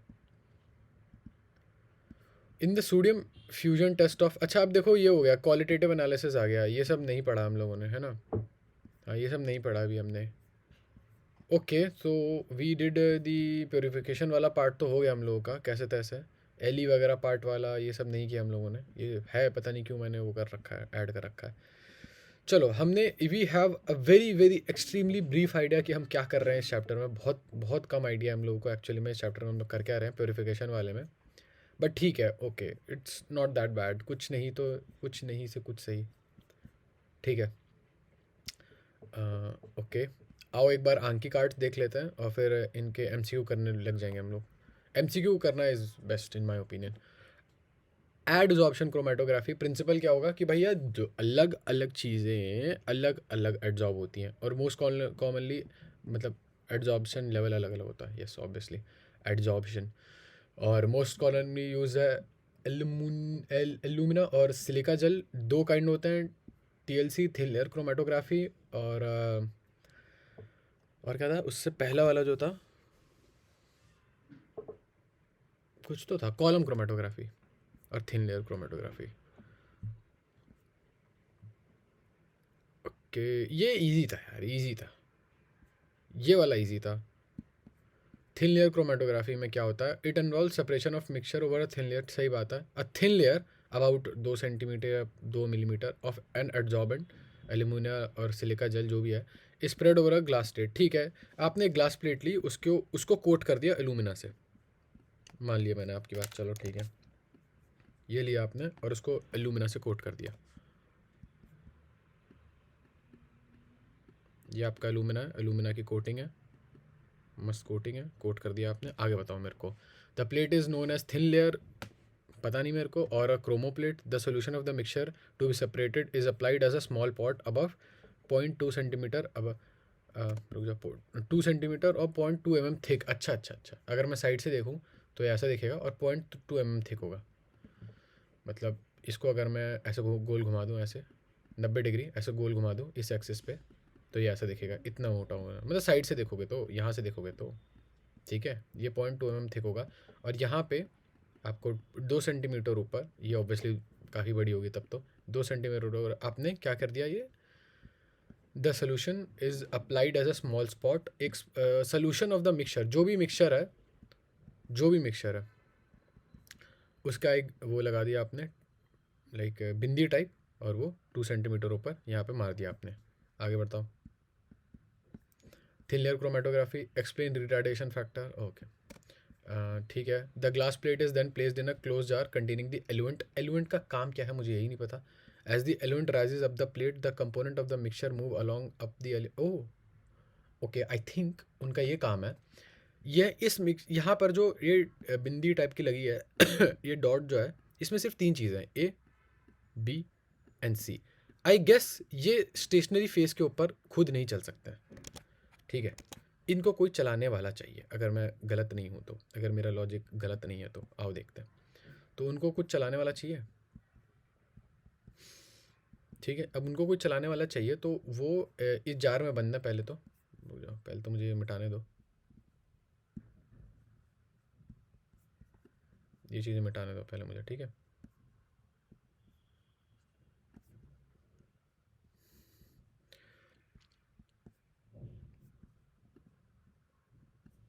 वो इस जार में बंद है, ठीक, ओके। अब वो इस जार में बंद है और यहाँ पे इस जार में नीचे एलिवेंट है। एलिवेंट है क्या? एलिवेंट एक ट्रांसपोर्टेशन मीडियम है। ये आपके ये पहले तो ऊपर चढ़ जाएगा कैपिलरी एक्शन की वजह से। मेरी गलती ये है कि मुझे पता होना चाहिए कैपिलरी एक्शन क्या होता है। चलो एक बेसिक डेफिनेशन ही देख लो, कैपिलरी एक्शन। कैपिलरी एक्शन क्या होता है? The liquid is drawn on, okay, capillarity, the tendency of a liquid in a capillary tube और adsorbent material to rise as a result of surface tension. Surface tension की वजह से, एक मतलब tendency होती है भैया, वो उठता है। अब वो क्यों उठता है? सरफेस टेंशन की वजह से। अब क्या है सरफेस टेंशन? Good question. अब यहाँ रुक जाता हूँ क्योंकि मैं ऑलरेडी 2 स्टेप डीप चल चुका हूँ। मेरी फिलोसफी है स्टेप, कितने ही स्टेप नीचे जाओगे भाई, 2 स्टेप और नीचे चलते चले जाओगे। तो ये चीज़ ना ऊपर उठती है। ये जब चीज़ ऊपर उठने लगती है ना, तो ये एक पॉइंट पे ऐसा होता है कि ये सॉल्वेंट जाके मिल जाता है यहाँ पे। ये जब उठते उठते यहाँ पे मिल जाता है, इन लोगों से मिल जाता है। अब यहाँ पे क्या क्या है हमारे पास? A plus B plus C plus आपका एलिवेंट या सॉल्वेंट, ठीक है। एलिवेंट बोल देता हूँ मैं, थोड़ा फैंसी लग रहा है मेरे को, एलिवेंट। और ये same, this is the same as solvent, ठीक है। Eluent is the same as the solvent. आगे बताओ।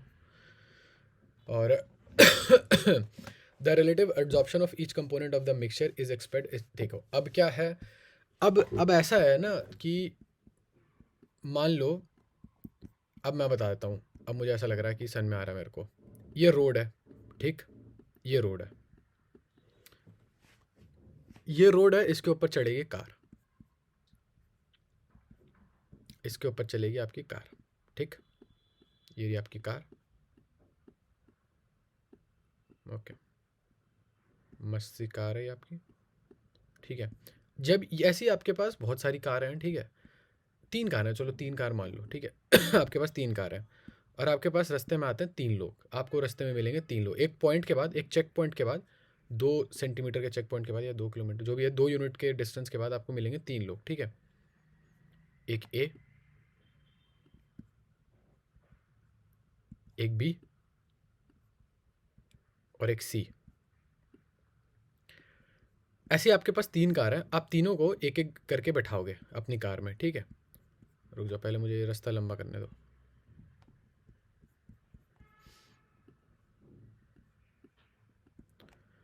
अब जब ये लोग कार में बैठ जाएंगे तो आपकी कार आगे बढ़ेगी,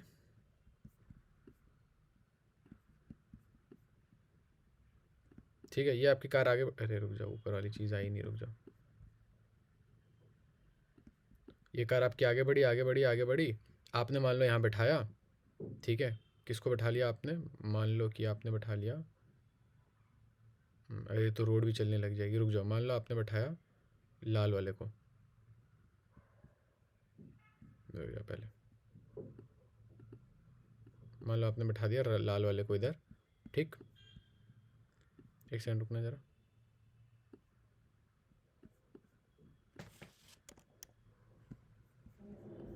होल्ड अप जस्ट वेट। अरे भाई ये क्या हो गया?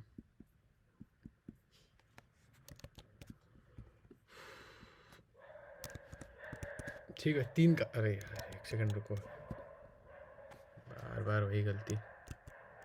3 कार है आपके पास, ठीक है। पहले आपने बैठाया अपने लाल वाले को, ठीक। रुको ज़रा, अरे भैया क्या हो रहा है?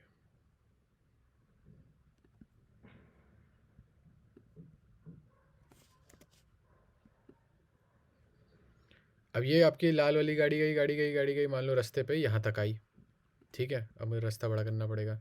फिर मान लो आपने बैठाया इसको, फिर ये आपकी गाड़ी आई और आपने बैठाया इसको, हरे वाले को, और ये यहाँ से स्टार्ट हुई गाड़ी, गाड़ी गई आई, इस पॉइंट के बाद ये बस यहाँ तक पहुँची, ठीक है। फिर मान लो बैठाया आपने इस ब्लू वाले को, गाड़ी तीनों की सेम, अब ब्लू वाले को बैठाया, अब मान लो ब्लू वाला पहुँचा सबसे आगे, ठीक है। तीनों की प्रॉपर्टीज़ अलग थी, तीनों की प्रॉपर्टीज़ अलग थी। रोड पे तीनों रोड पे निकले थे, सबसे आगे पहुंचा आपका ब्लू वाला, ठीक है। फिर उसके बाद रेड और फिर उसके बाद ग्रीन। मैं क्या कहना चाह रहा था मैं ये कहना चाह रहा था, बहुत बेसिक प्रिंसिपल ये है कि आपका सबसे ज़्यादा एडजॉर्ब नहीं, मुझे नहीं पता इनका पार्शियल डिफरेंस, मुझे नहीं पता, जो भी है सबसे ज़्यादा आपका आगे गया ब्लू वाला, सबसे ज़्यादा कॉलम पे ऊपर चढ़ा आपका ब्लू वाला। इस पर्टिकुलर केस में मान लो ये ब्लू था सबसे ज़्यादा, तो सबसे ज़्यादा किस किस प्रिंसिपल पे है ये, रिलेटिव एब्जॉर्प्शन, सबसे ज़्यादा रिलेटिव एब्जॉर्प्शन जो हुआ वो ब्लू वाले का हुआ, फिर उसके बाद ए वाले का हुआ, फिर उसके बाद सी वाले का हुआ, ठीक है। ये है लॉजिक। अब ये क्यों हुआ सबसे ज़्यादा आगे ब्लू ही क्यों गया, उसकी प्रॉपर्टी भाई वो जाने, मुझे क्या लेना देना उससे, उसकी खुद की इंट्रिंसिक प्रॉपर्टी है कि ब्लू वाला सबसे आगे जाना था, उसको जाना ही था, लिखा हुआ था। और फिर रेड है, उसके बाद फिर ग्रीन है। माई पॉइंट बीइंग कि अब ये जो रोड है ये आपका एड्जॉर्बेंट है, ठीक है। ये जो रोड है ये आपका एड्जॉर्बेंट है, एडजॉर्बेंट है, ठीक है। और ये जो आपका ब्लू ब्लू कलर का है ये है आपका, ये जो तीनों डॉट है, ये तीनों जो डॉट है, डॉट्स जो हैं ये आपके हैं कंपाउंड्स, ठीक है, कंपोनेंट्स, कंपाउंड या कंपोनेंट जो भी है, कंपाउंड मान लो, ये कंपाउंड है। और ये जो आपका गाड़ी है ये आपका एलिमेंट है, ये जो आपकी गाड़ी है ये आपकी एलिमेंट है। अब इसमें जब कुछ बैठा दो तो गाड़ी ज़्यादा भारी हो जाएगी, ठीक है। ये मान लो ये सबसे हल्का था, ठीक है, इसलिए सबसे आगे चला गया, फिर उससे थोड़ा भारी था इसलिए थोड़ा पीछे रह गया, और इससे थोड़ा आगे आगे था इसलिए थोड़ा पीछे रह गया, ये तो सबसे पीछे रह गया। खाली गाड़ी कितनी आगे गई होगी, खाली गाड़ी बहुत आगे चली गई होगी, बहुत ज़्यादा आगे गई होगी।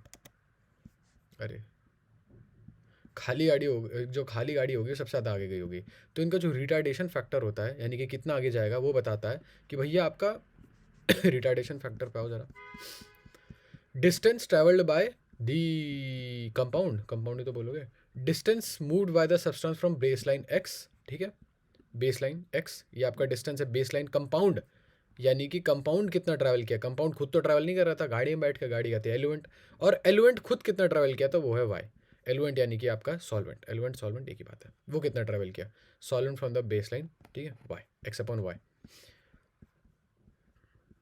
बेस लाइन से कितना ट्रैवल किया आपने डिस्टेंस, तो ऑब्वियसली सॉल्वेंट सबसे ज़्यादा ऊपर जाएगा। सॉल्वेंट सबसे ज़्यादा ऊपर क्यों गया, खाली गाड़ी थी, खाली गाड़ी में कुछ सवारी ववारी कुछ नहीं, सबसे आगे चली गई। मेरा लॉजिक है, I don't know if it's correct और नॉट, मेरा लॉजिक तो यही है। और जो आपका और मुझे मुझे एक दिक्कत है कि यहाँ मल्टीपल स्पॉट होने चाहिए थे, एक स्पॉट क्यों है ये मुझे समझ में नहीं आ रहा, जो भी है डेवलप्ड क्रोमेटोग्राम, ठीक है। और बेस लाइन से sample dot adsorbent coated and base line, हाँ, और ये बेस लाइन है आपकी, ठीक है। कितना डिस्टेंस इसने ट्रैवल किया यहाँ से यहाँ तक का, ये एक्स है और ये वाई है, और ये हमेशा 1 से छोटा होगा क्योंकि ऑब्वियसली खाली गाड़ी भरी गाड़ी से ज़्यादा डिस्टेंस ट्रैवल करेगी। अब क्या लास्ट में क्या लिखा है ये कि the spots of the separated colourless compound may be observed either by the under, अच्छा अगर दिखे ना आपको तो अंडर अल्ट्रावायलेट उसके उससे भी कर सकते हो, या तो स्प्रे करके देख सकते हो थिन लेयर फोटोग्राफी में, अगर दिखना ही बंद हो जाए तो। चलो कुछ तो कर लिया हमने, कुछ तो किया, कुछ तो बेटर, मतलब पहले तो बिल्कुल भी नहीं आ रहा था, अब मुझे लग रहा है कि थोड़ा बहुत तो आ ही गया। आर एफ फैक्टर समझ गए हो, आगे बढ़ो।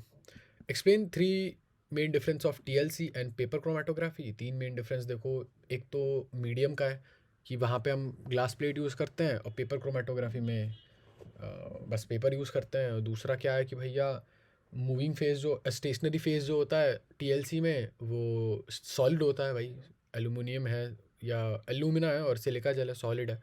पेपर क्रोमेटोग्राफी में पेपर है लेकिन पेपर के अंदर जो पानी है वो है स्टेशनरी फेज, तो यहाँ लिक्विड है। 2 मेन डिफरेंस ये हो गए।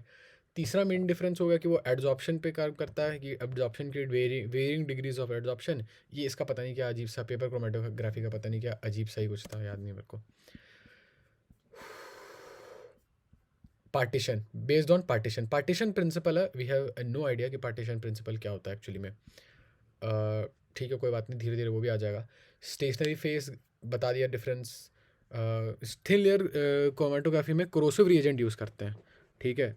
और यहाँ कोरोसिव एजेंट यूज़ नहीं करते हैं क्योंकि वो कोरोसिव रिएजेंट जो होगा डिस्ट्रॉय कर देगा पेपर को, ठीक है भाई। ओके ठीक है, हमारा सेकंड सही था, बाकी फर्स्ट और थर्ड थोड़ा सिस्टम था हमारा का। डिस्टिलेशन अंडर रिड्यूस प्रेशर में क्या करना है, गिव मी एन एग्जांपल। भाई साहब ये लास्ट टाइम किया तो था, अभी मैं भूल रहा हूँ। Let me see what I can cook here. Distillation under reduce pressure क्या करना होता है? डिस्टिलेशन अंडर रिड्यूस प्रेशर में प्रेशर गिराना होता है ना। तो उसका सेटअप याद दिलाओ भाई। उसको यहाँ पे शायद डिस्टिलेशन अंडर रिड्यूस प्रेशर वहाँ यूज़ करते हैं जहाँ भैया डिस्टिलेशन करने बैठ जाओगे अगर बॉइलिंग पॉइंट पे, मतलब जिस उस कंपाउंड के एक्चुअल बॉइलिंग पॉइंट पे, तो उसका बॉइलिंग पॉइंट इतना हाई होगा कि आप कर नहीं पाओगे वो। ऐसा था ना, यहाँ पे थर्मामीटर लगा हुआ था, यहाँ से एक वो जा रही थी, पाइप जा रही थी, यहाँ पे आपका कूलिंग ट्यूब था, जो भी बोलता हूँ उसे मैं भूल गया क्या बोलता हूँ उसको, खैर उससे मतलब है भी नहीं मुझे। और यहाँ पे आपका फ्लास्क था जिसमें वो कलेक्ट हो रहा था। मेरी मेमोरी तो मुझे इतना ही बता रही है, और दो तीन चीज़ें और आ रही है मेरे दिमाग में। ये यहाँ पे बर्नर था, ये बॉइलिंग फ्लास्क है ना, वॉल्यूमेट्रिक फ्लास्क है, पता नहीं क्या है। ये बॉयल ऑयल कर दो यहाँ पे, ये स्टैंड लगा दो, यहाँ थर्मोमीटर लगा दो, यहाँ पे वाटर आउटलेट लगा दो, यहाँ इनलेट लगा दो। अरे ठीक है यार, इतना तो हमें कर, डायग्राम तो हमें याद भी नहीं करना था, वो तो अंडरस्टैंडिंग के लिए कर रहे हैं। और एक और छोटी चीज़ थी, यहाँ पे वैक्यूम लगा दो, है ना, यहाँ पे वैक्यूम सेटअप लगा दो। Okay, this is the best I can do. अब देखते हैं।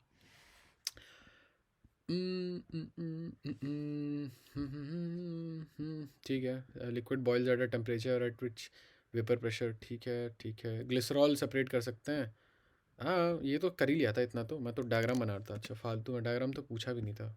चलो फिर भी दिखाई देता हूँ डायग्राम, जब बना ही दिया तो थोड़ा फ्लेक्स हो जाना चाहिए ना। ये रहा, ये है क्या? आई डोंट थिंक सो, ये नहीं है, स्टीम डिस्टिलेशन है, ये है। क्लोज इनफ भाई, ठीक है हो गया। I mean this looks very much nice, क्योंकि यहाँ स्टैंड वैंड बना दिया ना भाई ने, और अच्छे से बनाया। अरे ठीक है, प्रिंसिपल तो मेरा करेक्ट है ना, बात ख़त्म। मैनोमीटर वॉक मार्क करना भूल गया मैं। मैनोमीटर ये प्रेशर गेज करता है ना। चलो कोई बात नहीं, ये करते क्यों है मैंने फिर पहले बता दिया था, अभी मैं चलो फिर से बता ही देता हूँ। एक लिक्विड जो है वो तभी बॉईल करेगा जब उसका जो खुद का वेपर प्रेशर होगा वो एक्सटर्नल प्रेशर के बराबर होगा। वेपर प्रेशर उसके एक्सटर्नल प्रेशर के बराबर होगा। तो यार external pressure 1 atm, usually external pressure 1 atm। क्या करोगे अब? कुछ मत करो, एक्सटर्नल प्रेशर गिरा दो, एक्सटर्नल प्रेशर ही गिरा दो। एक्सटर्नल प्रेशर गिरा दोगे तो वेपर प्रेशर थोड़ा मतलब उसका रिक्वायर्ड वेपर प्रेशर कम हो जाएगा। जब रिक्वायर्ड वेपर प्रेशर कम हो जाएगा तो उसको ज़्यादा गर्म नहीं करना पड़ेगा, और आप ग्लिसरॉल निकाल सकते हो स्पेंट लाई से। चलो आगे बढ़ो, ये हो गया। Column chromatography, it involves separation of a mixture over adsorbent, column of adsorbent, है ना, stationary phase. The dash adsorb on adsorbent is place on top of the adsorbent. The dash adsorbed on adsorbent, क्या? Mixture adsorbed on adsorbent is place on top of adsorbent column, packed है ना। अच्छा हाँ ठीक है, हो गया। अच्छा मैंने कुछ देर पहले बोला था कि मुझे समझ में नहीं आ रहा है कि इस सॉल्वेंट का क्या काम है। अब मुझे समझ में आ रहा है उस सॉल्वेंट का क्या काम है। वही गाड़ी वाली एनालॉजी, बाय द वे कितनी मस्त एनालॉजी थी भाई, कितनी मस्त एनालॉजी थी। चलो यहाँ हमारी वीडियो ख़त्म होती है। अभी मैं जा रहा हूँ इसके आगे वाली वीडियो बनाने। अरे मतलब एक सेकंड रुकना, अरे ये सब क्या है? अच्छा ये सेपरेशन वाला पार्ट है शायद, ये सॉरी टेस्ट वाला पार्ट है, ये सेपरेशन वाला पार्ट तो हो गया। अब मैं जा रहा हूँ एमसीक्यू, इसके ऊपर जो एमसीक्यू वगैरह हैं उनकी वीडियो बनाने। तो मिलते हैं, चलो नेक्स्ट वीडियो में मिलते हैं। रुक जाओ ज़रा, कहाँ गया वो कॉलम, कॉलम वाला कहाँ गया? ये रहा ना, हाँ। इस सॉल्वेंट का भी वही काम है, ये भी सॉल्वेंट या एलुएंट एक ही बात है, वही एक ही चीज़ है। ये भी वही गाड़ी है, गाड़ी जाएगी, ये पैसेंजर है, पैसेंजर बिठाएगी। जो सबसे ज़्यादा एड्जॉर्ब हो जाएगी गाड़ी, जो सबसे मस्त एड्जॉर्ब हो जाएगी वो यहाँ रुक जाएगी, एड्जॉर्ब होकर हैंड ब्रेक लग जाएगा, और बाकी जो कम एड्जॉर्ब होगी उसको ग्रेविटी नीचे खींच लेगी भाई। यहाँ पे ऐसा नहीं है जो सबसे आगे गया वो सबसे अच्छा है, यहाँ पे होगा जो सबसे ऊपर रहा वो सबसे अच्छा है ना। EMOG, alpha male of the group. चलो, ओके, बाय।